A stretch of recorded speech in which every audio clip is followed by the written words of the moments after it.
আসসালামু আলাইকুম, সবাই কেমন আছেন? আশা করি সবাই ভালো আছেন। আমি আল্লাহর রহমতে অনেক ভালো আছি। আজকে আরও একটু বেশি ভালো আছি, কারণ আমি আর আমার মেয়ে গাজীপুর যাব আমার ছোটো বোনের বাসায়। এটা ভেবে অনেক ভালো লাগতেছে। রাত্রে ব্যাগটা গুছিয়ে রাখছিলাম, আমরা এতে সকাল সকালে রওনা দিব। সকাল সকালে রওনা দিলে জার্নি করাটা খুব একটা বেশি কষ্ট লাগে না। রোদ্রে উঠলে জার্নি করলে অনেক কষ্ট লাগে, তার জন্য আমরা সকাল সকালে বেরিয়ে পড়লাম। আমি আর আমার মেয়ে যাব, কারণ মেয়ের বাবা যেতে পারবে না, মেয়ের বাবার কাজ আছে। মেয়ের বাবা আমাদের বাস স্ট্যান্ডে উঠে দিয়ে আসবে বাসে। এটা আমি সব কিছু নিয়ে তালা টালা দিয়ে বের হচ্ছি। মেয়ের বাবা রেডি হয়ে গেছে, এখন জুতা পরতেছে। মেয়ে আগে গিয়ে নেমে যাচ্ছে অটোর জন্য। আমি আর আমার মেয়ে অটো করে যাব, ও হোন্ডায় চলে যাবে। আগে আগে বের হয়ে যাচ্ছি আমরা, কারণ হোন্ডাতে বেশি সময় লাগবে না, আমাদের অটোতে যাইতে সময় লাগবে। তার জন্য আমি আর আমার মেয়ে এখন অটোতে যাব। আর অনেক ভালো লাগতেছে, গাজীপুরে যাব, ছোটো বোনের সাথে দেখা করব, ভালো লাগতেছে এটা ভেবে। তো অটোতে চলে আসলাম আমরা। অটোতে করে যেতে হবে বাস স্ট্যান্ডে। মেয়ের বাবা পিছনে আসতেছে, তার ছোটো একটা কাজ আছে, কাজটা ছেড়ে চলে আসবে সে। তারপরে সে আগে চলে যাবে, হোন্ডা দিয়ে যাইতেছে। আমরা এই তো চলে আসলাম বাস স্ট্যান্ডে। মেয়ের বাবা অটোর থেকে ব্যাগ ট্যাগ নামিয়ে নিয়ে আসলো। আমরা এই বাসে করে যাব গাজীপুরে। তো বাসে উঠে দিয়ে মেয়ের বাবা চলে গেছে, আমি আর আমার মেয়ে যাইতেছি। বাসটা ছেড়ে দেবে এখনই। তো বাসটা ছেড়ে দিল, এখন আমরা যাইতেছি। আর আমার অনেক ভালো লাগতেছে, আমার বোনের সাথে দেখা হবে, বোনের বাচ্চাদের সাথে দেখা হবে, এটা ভেবে অনেক ভালো লাগতেছে। তো আমরা ছোটো আরেকটা বাসে উঠলাম।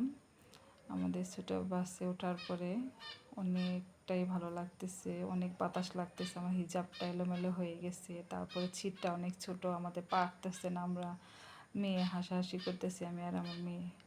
তারপরে সেই বাস থেকে নেমে আমরা সিএনজিতে উঠলাম। সিএনজি করে যেতে হবে রাজবাড়ি মাঠ পর্যন্ত। তো যাইতেছি আমরা সিএনজি করে। তারপরে ব্যাগে দেখতেছি সব কিছু ঠিকঠাক আছে কিনা, নাকি চুরি হয়ে গেছে। ব্যাগটা চেক করলাম আমরা, না সবই ঠিক আছে।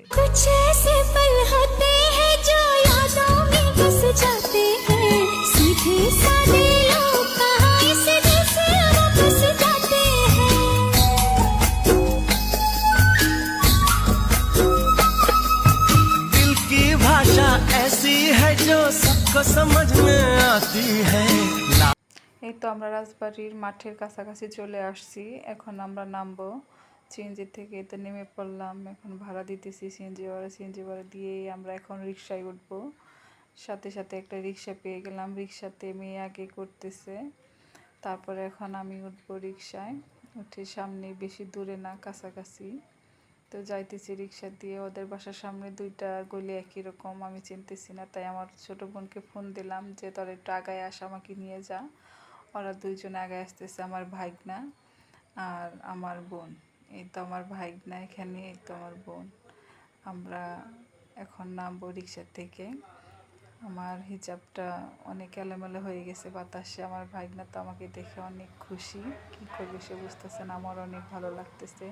আমার বাচ্চাদের জন্য যেমন মায়া লাগে, আমার ভাইগনা ভাগ্নিদের জন্য ওরকম মায়া লাগে, অনেক ভালো লাগতেছে তাদেরকে দেখে। আমার ভাইগনা অনেক খুশি আমাদেরকে দেখে। আমরা লিফটের জন্য অপেক্ষা করতেছি।